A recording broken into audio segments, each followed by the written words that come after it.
milkshakes, beer. Put them together, what do you get?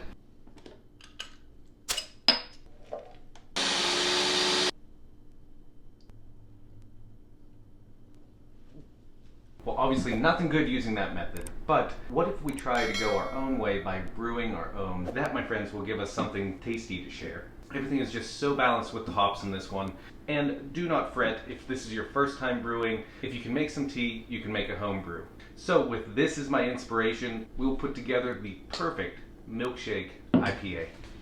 Also, by the way, thank you to Southern Tier Brewing from Lakewood, New York for putting out some really unique and tasty flavors. You should give them a try if you're able. If not, then follow along here, kids, because we can get a good start from their can and take that as a starting place. So let's see here. We have 2-row malt and flaked oats on the grain bill, Citra and Mosaic as the hops, and some milk sugar, or lactose if you're fancy, and last some vanilla at the end. It also says some hops are added on the cool side, so we'll do that as well. Next thing we need to do is slap the shit out of some yeast. And no, that's not because I'm an angry person, it's because there's a smack pack in Wyeast yeast that gives it some of those yeast nutrients we talked about in the hard lemonade episode. Also, I don't think I did a very good job at highlighting the importance of sanitizing everything in the last brew episode, so please, if this is your first time making something, be sure that you sanitize everything that comes in contact with the beer, or wort as it's called. You see me here getting my fermenter bucket ready with 2.5 gallons of warm tap water and the Star San sanitizer. There are little notches in the Star San bottle so you know how much to put in, and then you stir it up some, you put the lid on, and you shake it all about,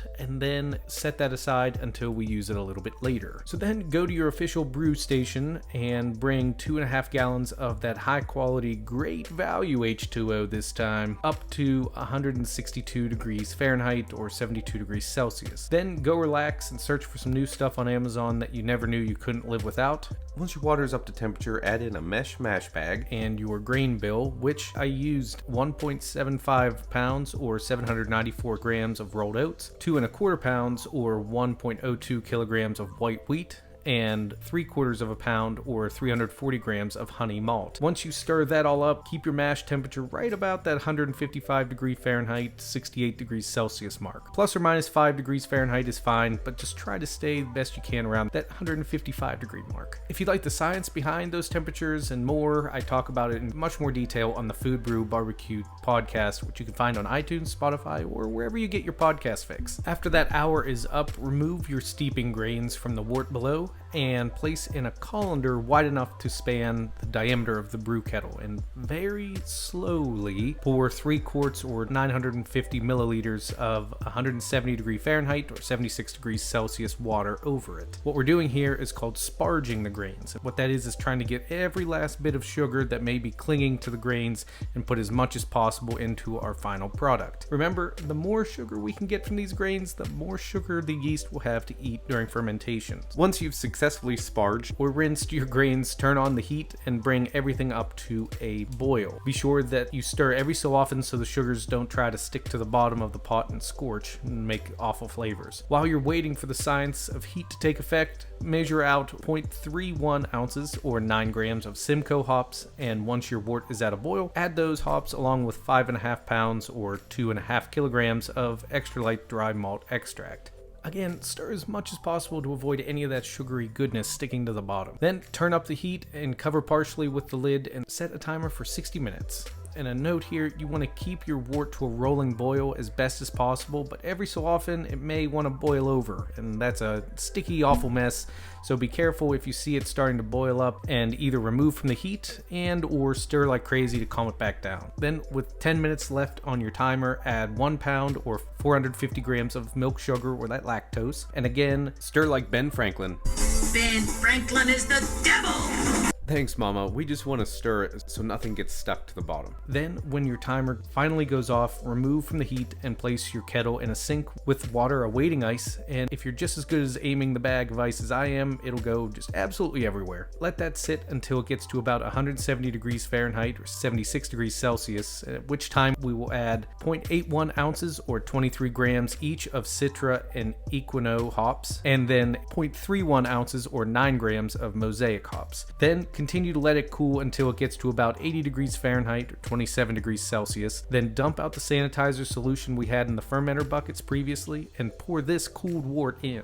We'll take a little sample of the wort to check our gravity with our hydrometer. Then we'll pitch the yeasty boys that we threw around a little earlier, and note the bubbles on top here. I had them sitting in the sanitizer solution for a few minutes along with the scissors, so we are absolutely sure there aren't any nasty funk hiding around. Then cut that open, pitch your yeast into the wort, shake it on up, and affix your airlock. For this yeast, we need the temperature to be a little cooler, so I popped that in a tub, filled with water and ice bottles to keep it right around that 65 degree Fahrenheit, 18 degrees Celsius mark. Last thing we need to do on our brew day is check the original gravity, or the starting gravity. And to do that, we'll use our hydrometer, and let's go ahead and get in there. Come on there, Tyler. There we go. It's about 1.078, and now the hardest part. We have to wait 2 weeks later. Forgot to mention and film the dry hop procedure. We take off the lid, sanitize each hop bag and the scissors, and dump in 1 ounce or 28 grams of each Citra and Mosaic. 36 hours after we start our fermentation, and another one at 72 hours. So we'll put 4 total ounces, 2 Citra and 2 Mosaic in as dry hops. That leaves us at about 68 IBUs, which is really respectable for an IPA. And with the lactose that we put in, that does not ferment out. So we end with a gravity about 1.020, which leaves us at about 6.8%. So not too bad on that side either. I didn't even put vanilla in because I thought it tasted really good as it was. Really nice color. Yeah. Overall, really happy and thirsty. So I hope everyone gives this a try. If this is your first or 21st brew, please let me know how it turns out for you. If you don't already follow along on all the social medias at Food Brew BBQ, or on Instagram, it's a little different, tskidmore49. So thanks again for everyone following along, stopping in, and I look forward to cooking or brewing with you again next time.